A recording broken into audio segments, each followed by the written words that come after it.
大家好，这期我们来分享一个泻热消肿、止痛利咽的穴位，叫做三间穴。咽喉肿痛的朋友都可以试一试。三间穴是我们手上非常重要的穴位，它的位置非常好找，按起来也非常方便。就在第二章指关节后凹陷处，有一个凸起的小骨头，这就是三间穴的所在，正好是在赤白肉际处。有些朋友会觉得这个穴位不好找，俗话说离穴不离经，其实没有关系。拇指按揉的区域相比穴位来说范围更大，在一按一揉中自然会刺激到。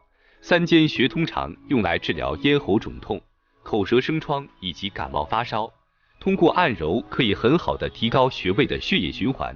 这个穴位最常见的一种按摩手法就是用拇指尖进行按摩，非常的舒服。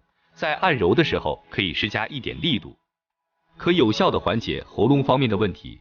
除此之外，在日常生活中还要保持良好的生活习惯，不久坐，不熬夜，规律饮食，自然而然的身体就会变得更加健康。好了，这期的视频就分享到这，有喜欢我视频的朋友可以关注我，咱们下期见。